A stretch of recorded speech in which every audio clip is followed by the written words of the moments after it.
quickly introduce our panel, and then we're going to jump right into the content. At our far end here, we've got Keith Wallace, who has 25 years of experience in the airline industry. He has held various positions in operations, product management, and most recently in distribution and payments. Keith is Air Canada's Senior Director, Distribution and Payments, where he is responsible for providing leadership direction on the global strategy and objectives related to product distribution and payment solutions. Thank you for joining us here today, Keith. We know that Air Canada's got a lot going on right now. Keith wins the award for best. Keith wins the award for best socks. Although I think we might have some folks in the audience that can rival those socks. Sitting in the middle of our panel is Kyle Moore. Kyle joined Travelport in November 2019 with over 25 years of experience in travel distribution, initially leading the customer strategy and go-to-market team. Kyle is responsible for the Market Insights team, a collection of research, customer experience, and marketing leaders focused on key marketplace trends. Kyle's experience also includes revenue management strategy, airline retailing NDC, process engineering, travel distribution in both direct and indirect channels, connectivity, point of sale, shopping technologies, and travel shopping and buying behaviors. Thank you, Kyle, for joining us here today. Pleasure. And of course, last but never least, our friend from Concur, SAP Concur, Tom Wilkinson, is the Director of Distribution and NDC at SAP Concur, where he manages travel content relationships supporting the GDSs and NDC. Tom joined Concur after it acquired GDSX in 2013 and has over 20 years experience in business travel management.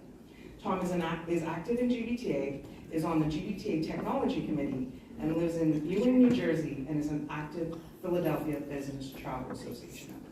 Welcome, Tom. Thank you all for joining us today.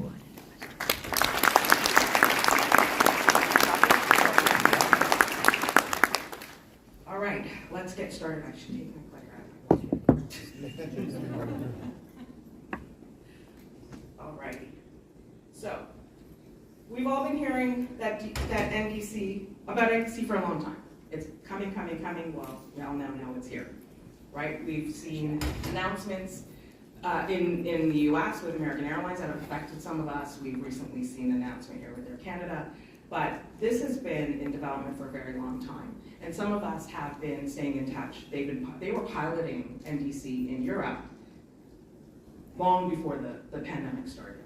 So it's not new, it's just a bit of a new concept that has turned into reality for us here. So there's lots of questions. We talk about this a lot as buyers.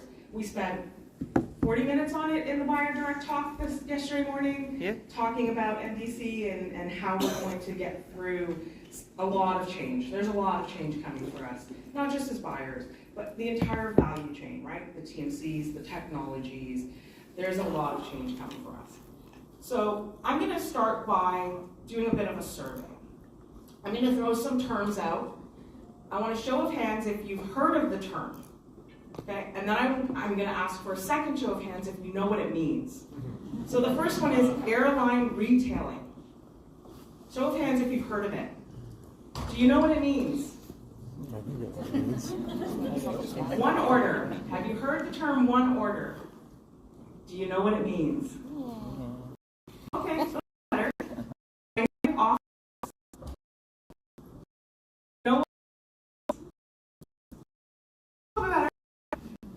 Dynamic pricing in the context of airlines. Oh, I like that one. Now, do you know what it means? Yay, we're getting better, guys. Continuous pricing. How many know what continuous pricing actually means in the context of airlines? Lovely. And the final one, dynamic bundling. And those that know what it means? Okay, awesome. Well, our first slide is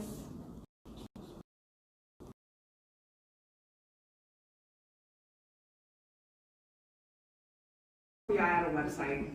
It really is going to help you in your conversations, whether you are a buyer or a supplier. When you're having those conversations with your partners, These are the terms that are really going to help facilitate some of those conversations. Okay, I'm just going to go on to the next slide. Everyone will get a lot of information that people want to have access to, so completely understand that. Okay, so let's talk about the shopping experience. This is what the shopping experience looks like today from a technology perspective, right? This is the EDIFACT shopping experience. And there are, on a lot of occasions, conversations that use GDS and EDIFACT interchangeably. They are in fact not the same thing. They are, the GDS sits on top of the EDIFACT. The technology is EDIFACT. And so we have to ensure that we separate those two terms and separate the conversation when we talk about GDS versus EDIFACT. And as we go through this panel conversation, we'll let Kyle talk a little bit about what the difference is and why we need to start thinking a little bit differently about how we use those two terms. And this is what it's going to look like in the future. This is the shopping experience under NDC-enabled channels. So let's jump into our first set of questions. Keith, why is it important for this change? Why is this change important, not only for airlines, but for our travelers? Thanks. I would say in your camp, different objectives. Some airlines look at it as an opportunity to change the cost dynamic in their business. Definitely experience. I think everyone in the room here has an objective. And we look at the products and the features and the capabilities that with our travel agency partners over EDIFACT, there is already a gap today between what travelers might want that some of you might want to include in your travel program. So, my colleague, that should be worrisome for all of us, right? And that's not our. We at Air Canada look at our product innovation roadmap, and we talked about some of those terms that you mentioned a few minutes ago. Those are all coming. So that means that the gap experience, we decided it was really important to draw a line in the sand now and say, this can't go on any longer. The standards and the technology that we kind of cooperatively have been using for 40 years just doesn't work anymore. It's not fit for purpose. It's not a condemnation of it. It's not that it wasn't good for what it was meant to do. It just wasn't meant to do what we're doing today. So the answer would be, it's good for airlines, it's good for travelers, because that travel experience has to be the first thing that we all have. So I think there was a bit of a perception, and certainly I had a bit of this perception that during the pandemic development had stopped, or at least slowed down. So my question, I'm actually going to start with you, Tom, is can you share why it was important for your company to continue NDC developments during this time of disruption for our industry? Yeah, I think it would apply to almost everybody, in that we assumed that the world would emerge, back after the pandemic, and people would go back to traveling. The technology was fundamentally important for airlines, and therefore for all the people who consume airline services and distribute airline services. So we knew this was going to come back and continue developing on a number of fronts. Kyle, did you want to weigh in a little bit from Travelport's perspective? Sure. So, hey, by the way, thanks for the opportunity to be here. Super cool to be out with a big group. I mean, it's just awesome. And so, I guess the thing that I want to say is, I've known both of these guys for a long time. They have both sat on Travelport's NDC Leadership Council, and we actually took time during the pandemic to leverage the inactivity that was actually happening in the industry to build upon some of the work that everybody knew needed to happen. And that was what we're going to do around NDC and changing the way that shopping and selling and buying and servicing and all that stuff needs to happen. And so while the pandemic was obviously horrific for everybody, it actually did create a bit of an opportunity for us to really dig in and spend time when there was a dearth of activity in the actual travel sector to work on the technology to improve that travel process by the time we actually started So this was an opportunity inside of what was a terrible experience, generally for all of us. And Keith, you'd say pretty much the same idea, right? Is let's take advantage of it all and. Yeah, there were, most spending was cut at Air Canada like it was everywhere else. There were only a handful of projects that got any funding, and NDC was one of them. And we felt that coming out of the pandemic, we needed, if we were going to be capable of responding to the modern way that people shop online for everything else they buy, we needed to get ready. We just weren't fit for purpose. We needed to invest in this so when people came.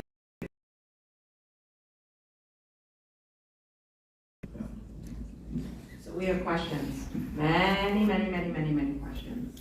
And so let's dive a little deeper into some of the questions we've been hearing from our buyer population in some of the direct talks and just generally one-on-ones that we've been having. So my first question is, this one's for you, Keith. What would you say to the corporate buyer that is afraid they will lose access to the content they see today? Won't happen. Guaranteed 100%. And I'll make that commitment to you now. It's on record. I'll do it to you later. We said it, I think in our press release, we said it in to all of the media that covered our announcement. Look, I will not make any comments, positive or negative, about other airline strategies. Every airline is making decisions that are right for their business. We had a lot of discussions about what the relaunch of NBC at Air Canada was going to look like. And we decided that we were going to take a very additive approach. We are going to enable new content with NBC. We are not taking any content out of Edifact. What you do today over Edifact will still be there tomorrow. We're going to do our best to create as much new value in NBC as we can to help you make that internal business case for change. But we realize that, especially in our industry, change does take time. And so we are not going to disrupt as much as we can, not going to disrupt what you do today. We're going to try and make that experience over at NBC better. Keith has committed to open his veins and sign in blood. Anybody who's interested. Thank you for that. I think that, I hope, makes some of our buyers feel a little bit better, but let's talk about the other elephant in the room. We as travel managers are worried about higher costs associated with moving to NBC-enabled channels, specifically surcharges for Edifact content, higher average ticket prices due to continuous pricing, and eventually higher average ticket prices due to the bundling of product. What can you share about how moving content to NBC-enabled channels may affect the way content is priced? You looking at me? That's you. That's all you do. Okay, that's a great question. It's like 3 questions in one. So stick with me. I'll try and address all of them. Let's get the elephant out of the room. Air Canada has starting in June, a distribution cost recovery. Look, whether or not we put an NBC program into the marketplace, whether or not we created new value in NBC, completely separate from that. Honestly, the cost for distribution through the legacy models and the legacy agreements was just becoming, honestly, completely unsustainable. So a cost recovery program was coming from Air Canada regardless. In terms of NBC and some of those buzzwords that you use, I would actually say, and I'd love to have a chat with anybody after this and get into the details of it, but I would actually say that things like try and not geek out on you guys but get very technical, but look, we're actually going to put a lot more price points into the marketplace. Today we have a limited amount of filed fares that we can put through ETP Go and over Edifact onto your screens, and we sell something at $200 and then there's a price at $250, and as soon as $200 closes, the price automatically jumps to $250. It's not because that's what we want to do. We have a really sophisticated, very expensive revenue management system inside Air Canada that says, right now, at this time, on this route, the best price to charge for this flight is $227. We're not willing to sell it for $200, so we sell it for $250 because that's the only option to us. Continuous pricing opens up that whole world of real time, I know exactly what the market price is, and I'll put it in the market for you to buy. So you actually get access to a lot of price points that we want to put in the market that we can't today. Continuous pricing. Bundling. Bundling is your choice. we think it's probably a great opportunity for us to have a more interesting conversation with you for your travel program, to make your travel program more relevant for your travelers, more enticing, maybe an opportunity to attract talent. But if you don't want to have a travel program that includes X and Y and Z, that's fine. Bundling is an opportunity for us to have a broader conversation, a bigger toolbox. What do you want? Let us build a corporate travel program that revolves around what you want to get out of it for your travelers. It doesn't mean more cost, it means the right cost. Thank you. Let's shift back a little bit to the development questions, and this one's for both you, Kyle and Tom. And I'll start with you, Kyle. One of our biggest challenges is determining where each of our airline partners are in the development process. And so, how do your companies determine development and the support needs when airlines are at different stages of development and rollout themselves? So it's a great question, and I, as it happens, I was actually in a meeting just yesterday. This sounds like I'm making it up, it's absolutely true. Just yesterday, to talk through those kind of things, because we do have to think about which one of these different opportunities are we going to pursue in which order. A lot of that comes down to stuff that's super simple in terms of that airline's actual readiness to dig into things around NDC. Where are they truly with their API capabilities, and what are they doing in terms of the marketplace? So a lot of these things are driven by really feedback we get from people like yourselves to understand where the real imperatives are. But fundamentally, it really comes down to us making sure that we're engaging with the airlines who are selling products and the buy side, yourselves, travel agencies, technology providers that are actually creating those opportunities for people to shop for and then book and then ultimately manage those different types of products out there. And then we engage each of those airlines. So what you may or may not know is NDC is fundamentally, they call it a standards. This is a set of standards. There's a lot of different ways that airlines are introducing new and different types of products and different types of capabilities. There is no one way this is happening. And so kind of right now, we're still at that stage where every single time we're engaging with an airline for the development of NDC, it's a bit of how are you doing it? And by the way, did you know that your neighbor, a few countries over is doing it a little bit differently? And if you do it the way they're doing it, we can actually get you on board much faster. So we have a lot of conversations with airlines around that. We also have a lot of conversations with airlines for those that don't want to do that. It's okay, how are we going to get it going? What are we going to do to make that happen? But then ultimately, to make sure things that happen end to end, that's the fundamental here. Because what doesn't work is where we enable things for you to shop and book, but that you can't actually manage it. Because what everybody I think probably knows, in leisure travel, it doesn't change that often. But in corporate travel, it changes all the time. I did yesterday, literally for this trip, I had to go to Atlanta tomorrow. So I changed my flight yesterday to add in to go to Atlanta tomorrow. And so it really changes, having the ability to service those transactions, those travel itineraries they have is critical in corporate travel. And making sure that stuff works to end is the most important objective of what we're doing to enable NDC broadly. So Kyle's absolutely right. It was never a standard. When IATA published the new distribution capability, they called it a schema. And what they did is they told airlines what airlines needed to have in their API schemas in order to get involved in things like modern retail, to have the kind of shopping experience or have the flexibility that an airline would want. Each airline then could go out and they had to go out and take their own unique approach to how they developed all of these APIs, depending on their own culture, standard operations, etc. So that left anybody who wanted to aggregate this stuff, like my friend Kyle here, in a heck of a mess because they've got, 85 right now, something like that. It's nearly 100 airlines, all have their own set of 100 APIs in their unique schemas. So bringing those back together is really tough.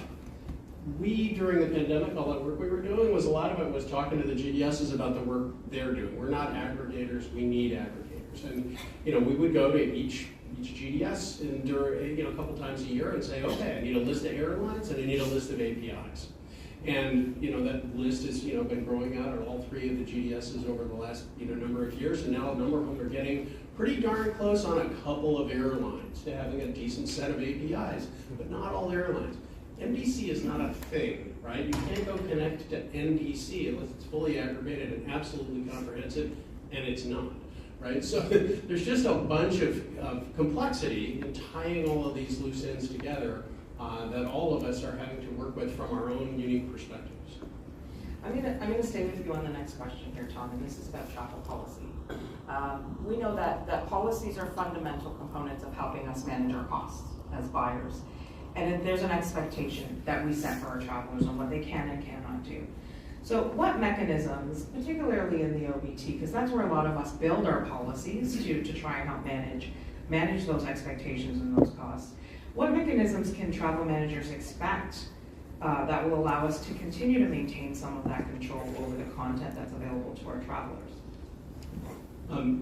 Great question, and again, we have to start with like, what are we trying to manage, what's really changing, and the good and the bad of NDC is the amount of choice. We all like choice, right? Choice is cool, we can see it bundled, we can get price. It takes us a lot of time sometimes to shop. If we have more choices, choice can be a bad thing. It can make it hard to find the exact right value for you on that particular trip. So we're having to look at, we know travel managers are going to want to control the value choices that their travelers make over a broader spectrum of things. And we know that airlines are going to be bundling some of these issues, so let's take Wi-Fi. Your company may not allow Wi-Fi on airline trips, or it may, but let's say it doesn't.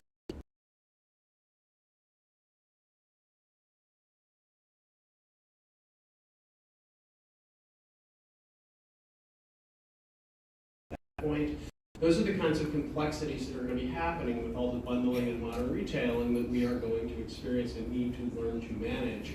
So we're having to come up with a broader spectrum, Wi-Fi, bags, seats, early boarding, all that sort of stuff. And we're going to have to be able to parse bundled or branded fares into components so that we know what you're, at the end of the day, paying and whether that fits into your company's policy about how much to spend. And that's a really good thing for us as buyers to take away, is that there's an opportunity here for us to review our policies. And maybe what was acceptable before is now not acceptable.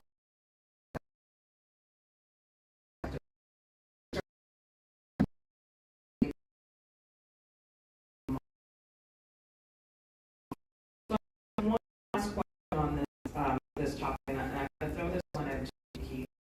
We talk a lot about control, we talk about being a person. For those of us in the room that want to still shop anonymously, Yes. is that going to be, okay, there we go. Yes, it's still 100%. We can still shop anonymously. 100%. Yeah, there's this misconception out there that airlines are going to use NDC to know more about you and then extract every possible dollar out of you that we can. And again, I won't speak for other airlines. I'm not in the room when they're making those decisions. That is not what we're looking to do here. If you want to shop anonymously, please go ahead. Don't tell us anything about yourself. And we will do our best to get you.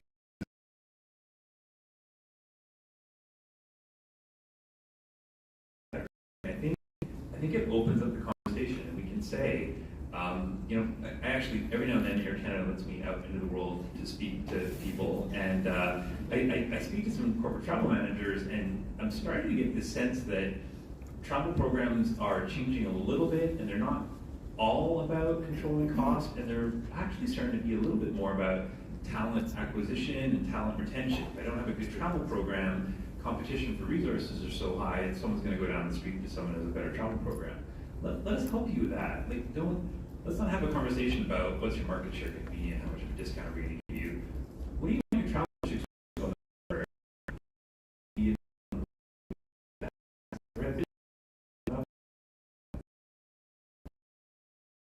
The programs and offer something different to company A versus company B. Those are the opportunities. If they're not right for you, then we shouldn't take advantage of them. But if they are, it shouldn't be a concern that we're going to do something nefarious with them. Can I add just a little bit? Absolutely. So when you think about the number of offers that are out there, if you're flying, and I'm going to do a U.S. example because it actually is a fantastic one just in terms of volumes. But when you say, show me flights between New York and LA, and you think about the fares that are out there, and by the way, grows this number exponentially. The number of options that are out there is a daunting number. It's like 6 billion offers that can come back. When you think about the number of fares that are out there, the number of places that a traveler might connect to get between New York and LA, these are reasonable itineraries. It is not to say that it is not possible to fly New York, London, London, LA. That is possible. That's not net set. It's literally itineraries that somebody might fly. Now, the number of times that some of those itineraries have ever been actually purchased, not by an individual traveler, but by anyone ever in the history of the world, the vast majority of those is zero. Zero. And so what that means is there's a lot of different products out there that we need to be really clever about in terms of what it is we're going to put in front of a corporate traveler. And so some of the stuff that Tom was talking about, some of the stuff that Keith's talking about, this is an opportunity for us to think about what do we want to do to make sure that we're drawing that traveler to the managed travel program, the products in the managed travel program. What can we do to differentiate those set of products so that the 3 to 5 to 20 that show up in that first screen, those are more likely to get sold? Because, and you'll all know the answer to this one, how many itineraries does an average traveler look at when they're shopping? Everybody knows the answer. It's 4 to 5. 99.4% of travelers don't look past option 20 on most screens because that's as far as they go. And so you want to make sure that the stuff you're doing, the tools you're using, are doing a good job of thinking about what are the products that we want to put on the store shelf in the right place such that we are improving the likelihood of those being sold. That's a really great point. Thank you for that, Kyle. So we would love to continue talking about the content and where it's going to be, but let's talk about the other side of this equation, which is servicing. And I know we're, interestingly enough, starting to run out of time. And I do want to give you folks a chance to ask some questions. So I'm only going to pick one question from the servicing, but you will all get copies of these questions at the end of the presentation. So I'm going to throw this out to all three of you because I think you all have a stake in this question. When we think about servicing, a lot of us think about agent intervention. And we think about how the agents are going to service post-purchase. What tools are you offering to ensure that agents are prepared for these new channels, this new channel, and the changing content options? We'll start at the end. Keith, we'll start with you. Yeah, okay, I'll try and be brief, but look, there were a lot of people inside Air Canada, myself included, who wanted to actually launch our NDC program months ago. And then calmer heads than mine prevailed, and we said, we're not ready. We've heard from corporate buyers, from travel agencies, you can't go to market unless you can absolutely service these bookings 100% all the time. So I swallowed my pride, and we spent months building out the ability to retrieve an order, cancel it, refund it, void it, change it before departure, change it after departure, split it, add a frequent flyer number, come back and add seats, whatever you need to do. Because it is so critical that, look, you don't want to call our contact centers. Honestly, we don't want you calling our contact centers right now. So we've got to have full servicing capabilities, and it is so important. So, and we even built out a feature in the IATA and NDC schema called order change notification. So whenever anything happens to that order, we will always tell your TMC automatically, so that no one is ever out of the loop, no one ever does, no one happens, and all the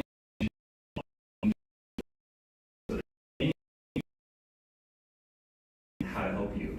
It is absolutely so critical, and you need to ask all of the people that you're relying on to deliver your travel program, your booking tool, your TMC, your GDS, your airline, can you do this for me? Because if they can't, it's not really a viable solution, in my opinion.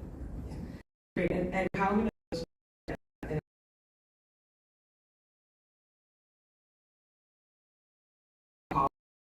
talking about how are the agents of the future, and a lot of them are being trained on the GDS. So Kyle, I'm going to let you talk a little bit about how agents, what tools we're giving to the agents from a GDS perspective to be able to service our business. So I've, how many people, by show of hands, how many people in the room are familiar with what a traditional GDS screen looks like? Many to most, great. Okay, so what I'm going to suggest to you is that NDC actually creates an opportunity for us to have a catalyst to change to graphical. So by the way, those moves to a graphical display for agencies, those things have been, those have been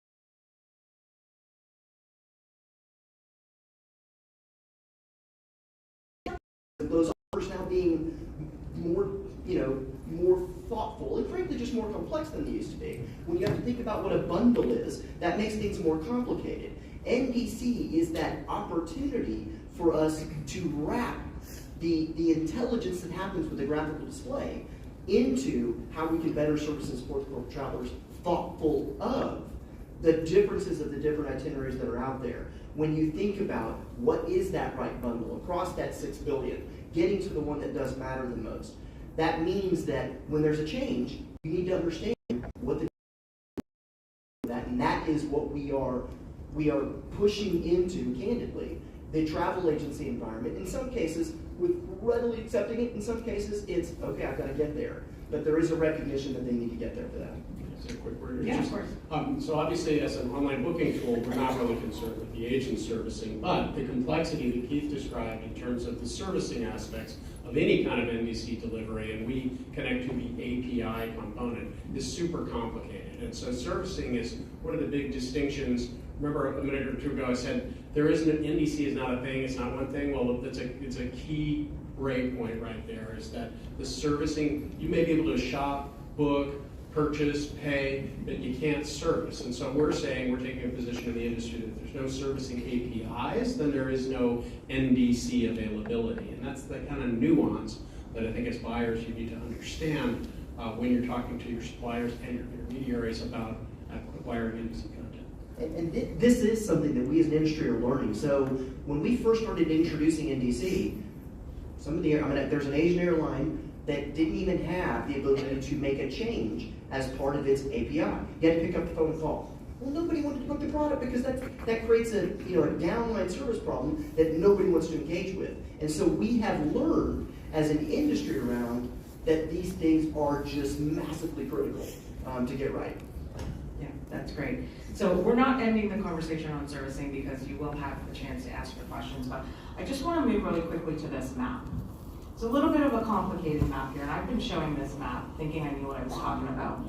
But Kyle educated me a little bit, and I'm going to ask him to educate the rest of the room on the reality of what this map is. This was pulled directly from IATA's website, and it is the maturity index globally of the airlines that are leading the way on NDC development. So Kyle, I'm going to throw it over to you to get you to talk a little more in depth about what that actually means. Sure. So what people might misinterpret out of looking at a slide like this is, wow, all these airlines are at the same place. They're not. In terms of their actual readiness and the readiness of each one of their individual APIs, there's a pretty wide variance in there in terms of where those airlines are in their broad readiness. And there's a massive variance in there in terms of where they are in their different APIs and what they're supporting versus what they're not, what they're pursuing versus what they're still waiting to make happen. And so when you think about this, that's why we're being pretty thoughtful over how we're introducing NDC across different airlines and where we're looking at their actual readiness, because these are not all in the same place fundamentally. Thank you, Kyle. It really did open my eyes to how we interpret visuals like this and the importance of asking those questions. So now we're going to get to the fun part. We're going to start opening the floor up to the audience. We do have a couple of mic runners. Jack's over in the corner there and Mark over here. If you have a question, if you just put your hand up. I saw Joel put his hand up first. So we'll let Joel have a shot. Keith, this one's for you. Hey, Joel. And you know you're going to get a tough one from me. You made a statement early on. The reason that you're introducing this extra fee in the month of June is because the financial model, the way it is unsustainable. I have to challenge you on that. 2019, Air Canada made record profits and EBITDA of $3.6 billion. And in the first quarter of this year, $411 million. At the time when GDS is the prime way that the product is being distributed. So how can you address this audience and say that this financial model is unsustainable when Air Canada has enjoyed such record profits?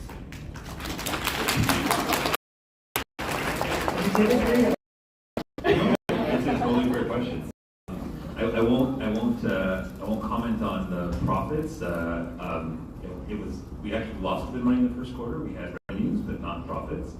And I would say, look, you probably have experienced some of the challenges we have in our operation, trying to fund a good operation. The financial results aside, you probably all traveled with us last summer and experienced probably one of the worst summers in Air Canada's history. We are struggling to fund the right investments and the right technology and the right focus in a lot of really key areas of our business. And I would say that part of that is because we're forced to sink costs into areas that don't create enough value for travelers when you're on our planes and you're enjoying the world-class experience that we're trying to give. So as we think about the future and how we need to position ourselves to give you the best possible service and the best possible travel experience that you have, we need to focus that investment and that resources into the operation and into new ways of doing business. And I completely acknowledge that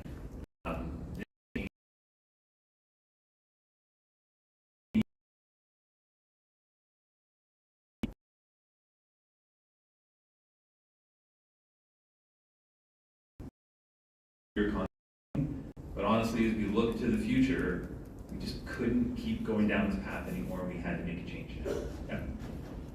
Thank you. I did see a couple of other hands up. We do have a question down here, and we have one over there. Let's go to the other side of the room. Evelyn, we'll let you jump in here, and then we'll come. Yeah, mine is more like an opinion. Because I feel like the airlines are working in silos and not taking in consideration that we as travel managers are at the other end. So TMCs are not ready, OBTs are not ready, but the airlines don't care and they're launching this program. So this is more an opinion. I don't know. Is what I think. Because we're the ones having to explain what NDC is to travelers that obviously they don't understand, they don't care, and nobody seems to be ready. So I really appreciate you sharing your opinion. Thank you for that. And I don't want anybody to feel like they can't. I would say that we absolutely do care. And while I may not have had a chance to speak directly with you before, and I welcome doing it after, Air Canada did engage as much as we could in the previous months with the industry at large. We've spoken with our GDS partners, with our booking tool partners. We formed a travel agent advisory council where we had 9 or 10 agencies come and meet with us for a full day in our offices 3 different times.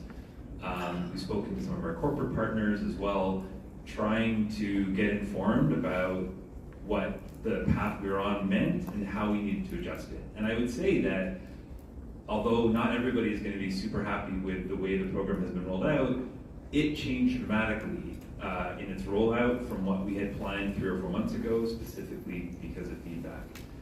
In terms of everyone not being ready, that is true. I'm not going to debate it, that not everyone is ready. The challenge we faced is that we have been speaking about this as an industry for, everybody's been doing it for a little while, 11 years. That we waited and waited and waited for the industry to be ready, and it just wasn't coming. And I'll go back to the comment I made earlier. We know what's coming in our product innovation roadmap. Their continuous pricing is honestly going to change how everyone buys. The price points are, the whole concept of how we create fares and put them in front of you are going to change. If we don't do this now, the gap between what your travelers see on aircanada.com when they're buying their trip for the summer vacation versus what they get in their travel program is going to grow so wide that we're all going to lose credibility. So yes, the change is difficult now. maybe a little bit in defense of our airline partners. I had stood up the Travel Manager Advisory Group a number of years ago. That's been around how long? Maybe 7, 8, almost 10 years. There are 2 Canadians that sit on that Travel Manager Advisory Group. I happen to be one of them, with some of the largest corporate buyers from across the world that meet regularly, not only with each other, but with our airline partners, with our GDS and booking and TMC partners that are part of also IATA advisory groups on this topic. So while I do understand that it may feel like the corporate customer hasn't been consulted, we have been at the forefront in Europe, in US, and here. I mean, the largest corporate buyer in the country sits on that IATA TMAG and is pushing the envelope on NDC in this country. So I do understand it feels like there is a gap, but perhaps a little bit in defense of our panelists, and they have absolutely been consulting with us and trying to work with us and trying to listen to what the corporate challenges are as we work through what NDC is going to look like for the future. Any other questions? We have a question over here. Yes. I'll come back to you in a second, Jackie. Talking about being ready, we know that some airlines are more ready than others, but I always hear that Concur is not ready. In the corporate travel, everything goes through Concur. We use the OBT. It's a mandate in our travel policy that we need to use it. So really, if Concur is not ready, even if the airlines are, we cannot move. So I appreciate, Tom, if you can give us an update on where we are. Sure. So as we've been talking about throughout, the NDC evolution has been with us for quite some time, and Concur has been actively pursuing solutions from the GDS. We had, NDC was actually bigger in Europe before it really kind of came here, and so Lufthansa and BA, notably in Europe in 2018, introduced the kind of DCCs that we're talking about here in Canada. And many of our customers responded saying we must have access to that. At the time, there was no GDS that had even announced their intent to support and connect to those NDCs. So we went to the other aggregator we use, which is a company called Travel Fusion, and Travel Fusion connects to APIs. That's what they do. And so they connected to the Lufthansa BA APIs, and we connected that through Travel Fusion. We have a similar Travel Fusion connection through Air Canada that is up to date and working today that can get you all of that content. We are actively talking to the GDSs. Here's the big news. In November, American Airlines was the first airline who came out and said they had commercial agreements with all 3 GDSs. And a month later, they came out and said that they would be pulling content from the EDIFACT component of the GDS, and that was in December, and that they'd be doing that by April. In January, we got the first set of APIs from the GDS that's most used by our customers, which is Sabre, and that's the one that American is emphasizing. And so we've been working very hard with Sabre to connect to that, and then of course we will connect to the NDC offer other GDSs as well. As of today, we still don't, it's the servicing APIs that we've been hinting around about, that even in American's announcement on April 3rd, they conceded that while the desktop solution was ready, the APIs weren't ready. As soon as those APIs are ready, we're going to connect to them. It's going to take a few months, but we are as advanced as we can be. Here in Canada, again, we already have a mature Travel Fusion-based solution to access that MDC content. Here's a perspective. So, look, I mean, a lot of people talk about NDC as being, trouble for the GDS and that kind of thing. Here's the practical reality around that. It is what we're doing with NDC creates content fragmentation. It makes things harder to bring together. And that's something that is absolutely critical